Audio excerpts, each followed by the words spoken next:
Alors voilà la vidéo après les 2 mois de l'opération.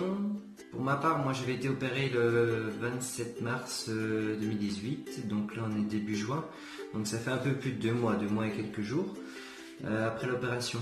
Donc ce que je vais vous montrer là dans cette vidéo, c'est je vais vous parler déjà du shampoing parce que j'ai eu pas mal de questions sur le shampoing que j'utilisais après. La casquette, je vais vous montrer la fameuse casquette que j'utilise. On va parler aussi de la ligne frontale. Pourquoi j'ai décidé de me faire implanter comme cela et pas autrement. Oui, aussi tout ce qui est coupe de cheveux. Parce que vous doutez bien que les cheveux continuent à pousser tout autour, et puis il faut bien les couper. Et puis je vous montrerai aussi un avant-après, avant l'opération, et puis où j'en suis aujourd'hui. Donc pour commencer, on va déjà parler vite fait du shampoing. Donc ça c'est le shampoing que j'utilise actuellement. Donc moi je me lave les cheveux tous les jours avec. Si vous pouvez remarquer que le pH est à 5,5. 5,5 pour un pH c'est quand même bien acide. Ça nettoie bien, hein, les cheveux sont propres après les avoir lavés. Moi je trouve que c'est pas mal comme shampoing. J'avais une liste, elle m'avait filé une liste sur WhatsApp et j'ai choisi celui-là parce que niveau rapport qualité-prix ça avait l'air d'être le mieux. J'en suis pas déçu. Donc voilà pour le shampoing. Donc pour la casquette, donc la voici, cette fameuse casquette.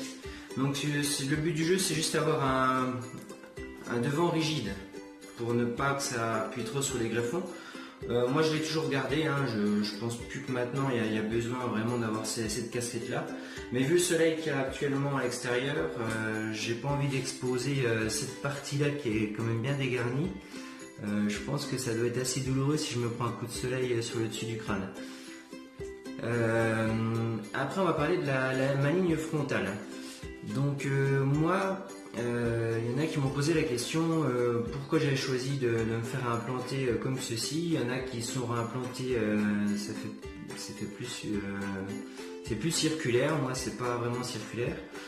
Moi avant d'aller me faire opérer, j'avais regardé des photos de moi, donc je vais vous montrer au moins une photo de moi quand j'étais plus jeune, lorsque j'avais encore tous mes cheveux, surtout à l'avant, et je me suis basé là-dessus. Je me suis dit on verra ce qu'ils vont me proposer eux, et moi si ça me convient pas, je leur dirai non, ouais, je veux être implanté comme j'étais avant.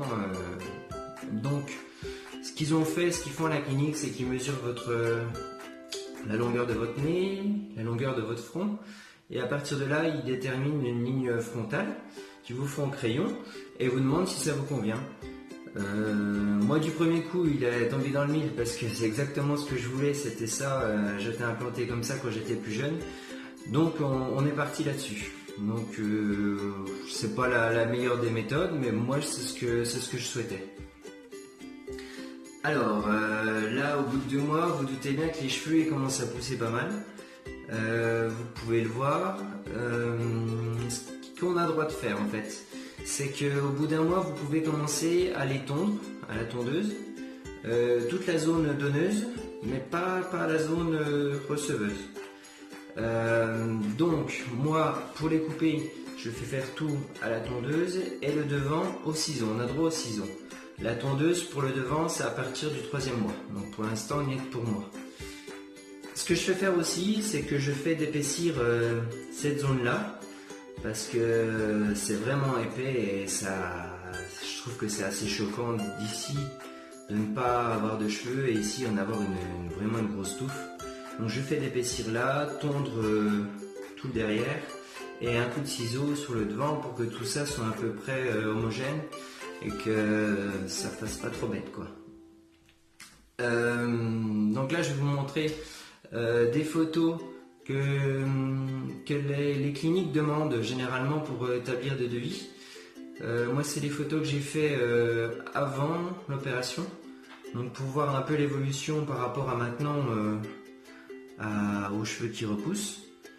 Donc comme vous pouvez voir, j'ai plus beaucoup de cheveux à l'avant, mais bon maintenant ça commence à repousser. Donc je vais vous faire le tour. Hop.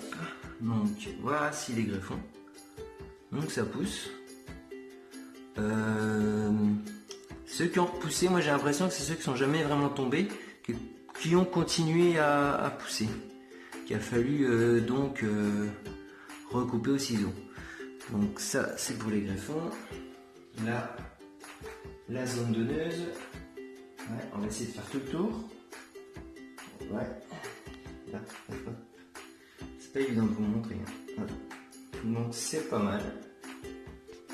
Sauf ici où il y a un petit manque. Ici, je sais pas si vous voyez. Ouais, ça manque un peu. Bon, ça se voit parce que j'ai fait retourner il n'y a pas longtemps. Je pense que ça va partir complètement. Il faut être un peu patient, quoi. Donc voilà.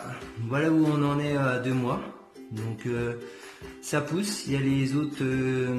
Donc il y a ceux qui ne sont pas tombés qui continuent à pousser. Et il y a les autres qui commencent à pousser. Donc ça fait un espèce de petit duvet. C'est pas évident à montrer en vidéo. Je vous montrerai l'évolution par la suite. Si la vidéo vous plaît, un petit pouce vers le haut, ça ne coûte rien mais ça me fait toujours plaisir. Et puis si vous voulez me suivre, abonnez-vous à ma chaîne pour continuer à me suivre. Voilà, à plus tard.